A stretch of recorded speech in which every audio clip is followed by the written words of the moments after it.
मेरा नाम पल्लवी भारद्वाज है। मैं GG SSS आनंदवास स्कूल से हूँ।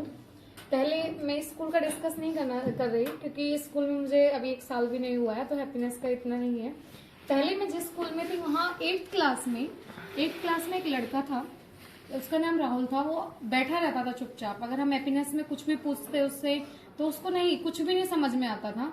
तो एक बार एक स्टोरी थी जिसमें ये था कि मेरी आवश्यकताएं क्या है, तो उस आवश्यकता से रिलेटेड एक स्टोरी थी। तो उस स्टोरी को मैंने जैसे ही समझाया तो उसमें ये था कि आप किसकी सेवा करते हैं। तो बाहर से एक्सटर्नल भी आए हुए थे उस टाइम पे। तो उससे एट ए टाइम पूछा, बेटा आप किसकी सेवा करना चाहेंगे? तो कहता है कि मैं अपने दादाजी की सेवा करना चाहता हूँ। तो उससे पूछा गया कि दादाजी की सेवा क्यों करना चाहते हो?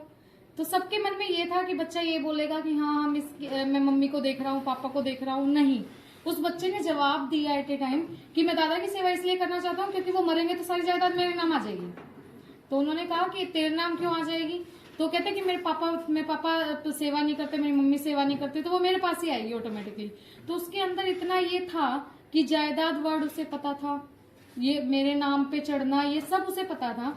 तो उसके बाद उनके जाने के बाद 2-4 और स्टोरीज हुई, उसके साथ ज्यादा इंटरेक्ट किया मैंने। तो उसने लास्ट में ये बोला कि उसके पेरेंट्स आए तो उन्होंने कहा कि मैम हमारे बच्चे में ना बहुत सुधार आया है, अभी रेगुलर स्कूल आ रहा है, पढ़ रहा है, एटलीस्ट पासिंग मार्क्स ले रहा है। तो उनके इतना बोलने के बाद सिर्फ उन्होंने लास्ट में एक वर्ड यूज किया कि इसके लिए आप ही जिम्मेवार हैं। तो जैसे हमने डिस्कस किया मैं क्यों जिम्मेवार हूँ, तो उन्होंने कहा कि आपने इसके माइंड से ये सब निकाल दिया, जायदाद वायदाद सब कुछ निकाल दिया, और ये इतने अच्छे से बिहेव करता है घर में। इसकी बहनें जो छोटी हैं वो इसको इमिटेट करती हैं कि ये कैसे कर रहे हैं, भैया कैसे कर रहे हैं। उसके अंदर जिम्मेदारी का एहसास आया कि हाँ मेरे मम्मी पापा मेरे को फालतू वेस्ट नहीं करना, मेरे दादाजी ने इतना ऐसा किया, सब कुछ उसने अच्छे से समझा।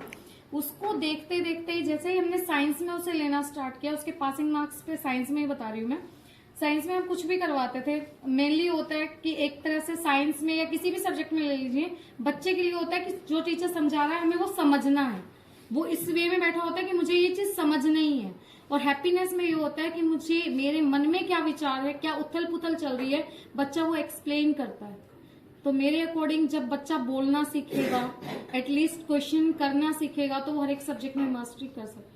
तो मैम बच्चे में जो परिवर्तन आया उसका मूल कारण आपका विषय विज्ञान था या हैप्पीनेस था? नहीं, उसका मेन विषय ये हैप्पीनेस ही रहा, क्योंकि हैप्पीनेस के अकॉर्डिंग उसने बोलना सीखा।